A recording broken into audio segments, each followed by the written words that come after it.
Okay. So पहिला सुरु म ब्रिफली भनिदिन्छु कि लाइक म कहाँ गएको थिएँ अनि लाइक ब्रिफली म भनिदिन्छु कि like why it takes so much times to being in here होइन। मैले खास गरी मैले युट्युबको जर्नी छोड्ने छैन होइन, मैले छोड्दिनँ भने युट्युबको जर्नी इफ म चाहिँ कहिलेकाहीँ म हराएँ भने there will be the two reason होइन। एउटा कुरा त म केही कुराको प्रिपरेसन्स गरिरहेको हुन्छु अनि अर्को कुरा चाहिँ साँच्चैकै म भ्याकेसन इन्जोय गरिरहेको हुन्छु। That's why I just skip that things केही पार्टसम्म भनेर सम्झिनु। सो म चाहिँ भ्याकेसनमा पनि थिएँ र म चाहिँ केही कुरा प्रिपरेसन्समा पनि थिएँ यो चाहिँ, र यो दुइटा कम्बिनेसन चाहिँ रेयरली हुन्छ फ्रम माई ओपिनियन र फ्रम मेरो लाइफमा चाहिँ। सो बेसिकली भन्नुपर्दाखेरि चाहिँ म चाहिँ I need a time, I need a space जसमा चाहिँ म कन्टेन्ट मात्र पिच गरिरहेको हुन्थेँ, जसमा चाहिँ मेरो सेल्फ लर्निङ चाहिँ के छ भन्ने कुरा चाहिँ म यसो सर्च गर्न खोजिरहेको थिएँ र something I realize that things कि लाइक कुनै कुरा चाहिँ म चाहिँ सिकिरहेको थिएँ र कुनै कुरा चाहिँ सिकिरहेको थिएन र कुनै कुरा चाहिँ म अल्झिरहेको थिएँ र त्यसमा वर्क अन गरिरहेको थिएँ बेसिकली भन्नुपर्दाखेरि चाहिँ। So okay, so I need time त्यसको लागि चाहिँ। सो यो जर्नीमा चाहिँ आई फाउन्ड माइसेल्फ कि लाइक आफैले हेर्दाखेरि चाहिँ I found myself something that I have build something होइन, लाइक इन्टेलेक्चुअल्स लेभलमा हो कि के लेभलमा हो okay, but we have to receive far more होइन, we have to go far more होइन। This is just not just a start beginning पनि भन्छु मैले, दिस इज द भन्छ नि फ्रीवाला। सो आज म चाहिँ so this is the things okay. अब डाइरेक्टली कन्टेन्टतिर जम्प गरौँ। सो एबिलिटी टु लर्न है त, सिक्न सक्ने क्षमता। सो हाम्रो लाइफमा चाहिँ के हुन्छ भन्दाखेरि चाहिँ लाइक वी बेसिकली के गर्छौँ त भन्दाखेरि चाहिँ हामीले आफ्नो प्रब्लम्सलाई नै आइडेन्टिफाइड गर्दैनौँ के। हामीले आफ्नो प्रब्लम्सलाई जब आइडेन्टिफाई गर्छौँ त्यसपछि then we start to work on that things अनि त्यसपछि बल्ल हामीले केही कुरा चाहिँ एचिभ गर्छौँ। त्यसबाट हामीले चाहिँ that's how we can unlock the new skills, त्यसरी हामीले नयाँ स्किल्स अनलक गर्न सक्छौँ।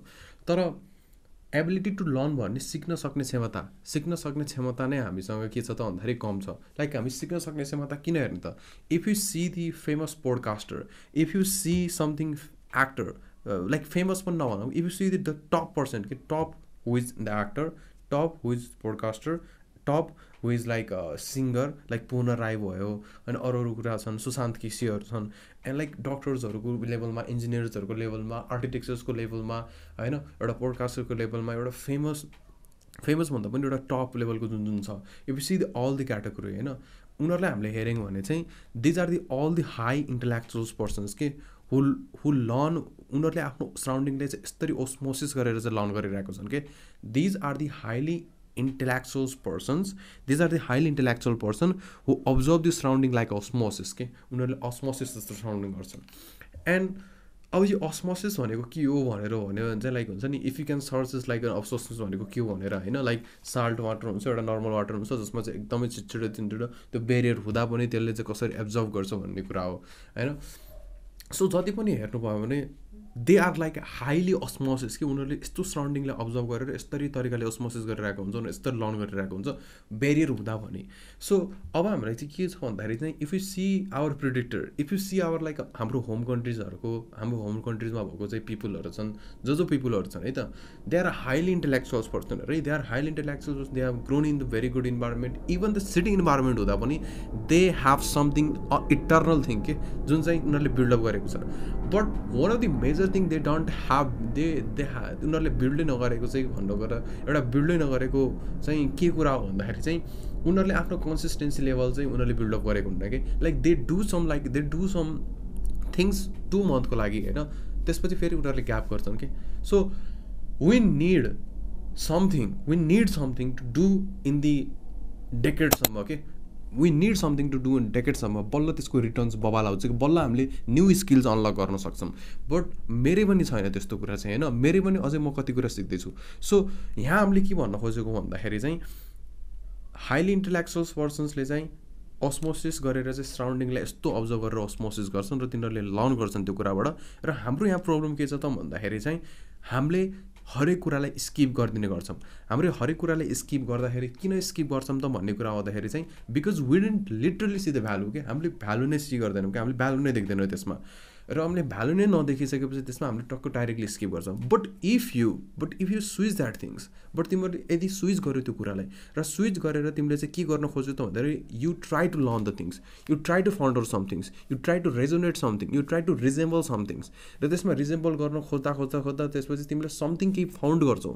समथिङ तिमीले केही फाउन्ड गरिसकेपछि जुन चाहिँ रियालिटीसँग कनेक्टेड छ, that's how you can channelize how you can ability to learn भन्ने कुरा चाहिँ त्यहाँबाट सिकिन्छ. र एबिलिटी टु लर्न भन्ने एउटा slogan, it is not just a slogan कि इट इज जस्ट इम्पोर्टेन्ट र integral part of the life. हेर यसरी तिमीले गर्न सक्छौ.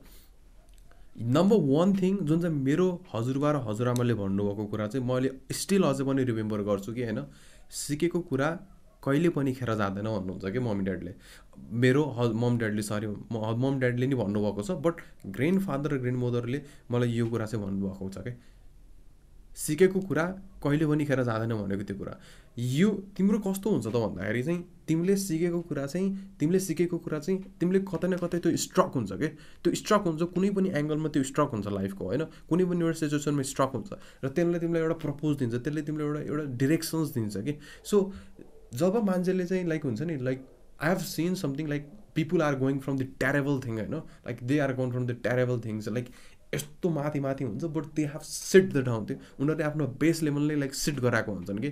So they gone from the productive जोनबाट they gone from the terrible thing क्या. सो मैले यस्तो कुरा पनि देखेको छु. So one of the major reasons that मैले जम्मैमा हेर्दाखेरि चाहिँ like if you see the Raj शर्मालाई हेऱ्यौँ, if you see the Sushant प्रधानलाई हेऱ्यौँ, if you see the Lex फ्रिडमनलाई हेऱ्यौँ, if you see the Elon मस्कलाई हेऱ्यौँ, they always try to learn something के, they have ability to learn के. We should learn the things, we should learn things भन्ने कुरा चाहिँ उनीहरूको जहिले पनि हुन्छ. So one of the major things के लाइक लर्न गर्नु भनेको चाहिँ के हो त भन्दाखेरि चाहिँ हामीले केही कुरा सिक्नु हो, र त्यो कुरा सिक्दाखेरि चाहिँ हामीले के गर्छौँ त कुनै कुरा चाहिँ स्किप गरिदिन्छौँ, त्यो भएर हामीले सिक्दैनौँ. र त्यो हामीले किन स्किप गरिदिन्छौँ त भन्दाखेरि चाहिँ हामीले त्यसबाट भ्यालु नै देख्दैनौँ. सो त्यो भ्यालु नदेखिसकेपछि चाहिँ हामीले त्यो कुरालाई चाहिँ स्किप गरिदिन्छौँ. तर जहिले पनि हाम्रो के छ त भन्दाखेरि चाहिँ फ्लिप साइड हुन्छ, जहिले पनि एउटा कोइनको फ्लिप साइड हुन्छ भने जस्तो एडभान्टेजेससँग डिसएडभान्टेजेस पनि आउँछ भने यदि हामीले त्यो बोर्डमलाई, यदि हामीले त्यो जुन चाहिँ झ्याउलाको कुरा पनि छ गरिरहेको छौँ र हामीलाई त्यसमा केही भ्यालु नदेखे पनि हामीले त्यसबाट केही सिक्न खोज्यौँ, त्यसमा स्टिक गऱ्यौँ र त्यसमा बसेर हामीले केही कुरा सिक्न खोज्यौँ र इभेन्चुअली हामीले त्यसबाट एउटा भ्यालु एक्सट्र्याक्ट गर्न सकिन्छ. एउटा जहिले पनि भ्यालु के हुन्छ त भन्दाखेरि हिडन हुन्छ कि. Values are just like a hidden gems के, उनीहरू जहिले पनि हिडन हुन्छ. नो बडी इज लाइक हुन्छ नि कसैले पनि लाइक एउटा पर्फेक्ट तरिकाले लाइक एउटा कोर रेसिपी एउटा सस हुन्छ नि त्यो दिँदैन कि, प्रोभाइड गर्दैन कि. हुन्छ नि नारायण दाईको मासँग हालेको मोमो जुन चाहिँ छ फेमस छ होइन, but they don't share the उनीहरूको कोर एउटा सस नि त, उनीहरूको कोर एउटा भ्यालु जुन चाहिँ कोर एउटा रेसिपी सेयर गरेको छैन नि त होइन. लाइक होला हिमालयनको होला छुट्टै होला, मेकडोनल्ड्सको छुट्टै होला होइन, बट लिटरली जुन चाहिँ कोर भ्यालु छ नि त्यो कोर भ्यालु र त्यो भ्यालु चाहिँ कसरी आउँछ भन्दाखेरि चाहिँ जब तिमीले बोर्डमलाई झेल्छौ, जब तिमीले बोर्डमलाई एक्सेप्ट गर्छौ, जब तिमीले त्यो अल्छीपनालाई पनि तिमीले त्यो नगर्न मन लागेको कुरा पनि तिमीले गर्न थाल्छौ नि, अनि त्यसपछि बल्ल तिमीले भ्यालु एक्सट्र्याक्ट गर्छौ क्या. र त्यो बोर्डमलाई एक्सेप्ट गर्नु भनेकै के हो त भन्दाखेरि चाहिँ तिमी एबिलिटी टु लर्न गर्ने स्किल्स चाहिँ बढाइरहेको हो. So this is how you can like हुन्छ नि तिमीले चाहिँ कसरी सिक्न सक्छौ भन्ने कुरा हो. नम्बर 1 कुरा त के हुन्छ त, you have to remember that things कि लाइक हुन्छ नि हाइली इन्टेलेक्चुअल्स पर्सनले चाहिँ सराउन्डिङलाई यसरी लर्न गरिरहेको हुन्छ क्या, यसरी एब्जर्भ गरिरहेको हुन्छ कि just like osmosis. And the second पोइन्टमा के भन्छु भन्दाखेरि भ्यालुजहरू जहिले पनि हिडन हुन्छ है. भ्यालुजहरू चाहिँ जहिले पनि हिडन हुन्छ. You have to find that thing. त त्यो फाइन्ड गर्नको लागि चाहिँ you have to face the boredom. तिमीले बोर्डमलाई एक्सेप्ट गर्नुपर्छ, तिमीले बोर्डमबाट लर्न गर्नुपर्छ, बल्ल तिमीले के कुरा त्यसबाट एक्सट्र्याक्ट गर्न सक्छौ. You do something repetitively झ्याउ लाग्दा पनि तिमीले रिपिटेटिभली गर्छौ त्यो कुरालाई. एन्ड त्यसपछि तिमीले that's how you can channelise the new skills क्या. त्यसपछि बल्ल तिमीले न्यू स्किल्स जेनेरेट गर्न सक्छौ. So this is the things. हेर एउटा नम्बर अर्को कुरा पनि होइन, जुन चाहिँ मैले पढाइमा इम्प्लिमेन्ट गरेको होइन, like I was doing exercise गरिरहेको थिएँ, अनि एक्सर्साइज सडनली गर्दाखेरि चाहिँ मलाई चाहिँ मार्क्स धेरै ल्याउन मन लाग्यो. अब त्यसपछि मैले कतै पनि सुनेको थिएँ कि लाइक हुन्छ नि you have to sharp focus, sharp pleasure जस्तो गर्नुपर्छ एउटै कुरा भने. अनि त्यसपछि मैले एक्सर्साइज छोडेर मैले आफ्नो इन्टेलेक्चुअलमा फोकस गरेको, अनि त्यसपछि आई गेन समथिङ कि intellectual. So that's how you can do the things के हुन्छ नि. एबिलिटी टु लर्न भन्ने कुरा चाहिँ एउटा भित्रैबाट क्युरियोसिटी त हुनैपर्छ, एउटा भित्रैबाट स्कार्सिटी त हुनैपर्छ।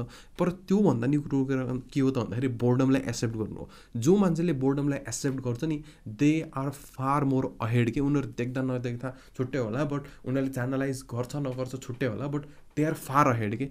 त्यसले गर्दाखेरि सो जब तिमीले एबिलिटी टु लर्न गर्ने स्किल्स चाहिँ इन्क्रिज गर्छौ, एबिलिटी टु लर्न गर्ने जब स्किल्स तिमीले इन्क्रिज गर्छौ, तिमीले यो कुरालाई एक्सेप्ट गर्छौ, त्यसपछि तिमीले एउटा मिनिङफुल प्रपोज पाउँछौ। त मिनिङफुल प्रपोजले तिमीलाई जहिले पनि एउटा काम मेनलाई, एउटा केयस कन्डिसनमा पनि एउटा मेनलाई काम गराउने काम गर्छ, एउटा पर्सनलाई काम गराउने काम गर्छ।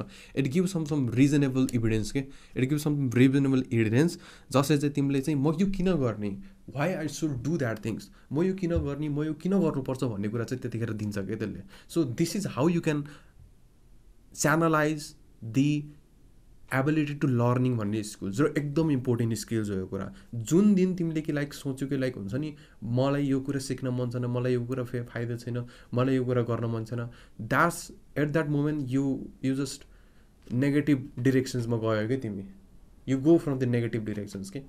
So you should always have the skills के। तिमीसँग जहिले पनि एउटा स्किल्स हुनुपर्छ कि लाइक म लर्न गर्नुपर्छ भन्ने कुरा चाहिँ यसले एउटा मिनिङफुल प्रपोज दिन्छ।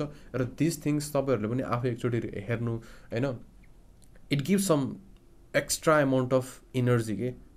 I have learn from this things के, यो कुराबाट म लर्न गरेको छु। So thank you so much and be consistent on this things. This will help you so much far ahead. होला एक दिनमा नहोला यो कुरा लिएर, but this will make you far more better के, and I am guarantee you that things होइन। Thank you so much for your time.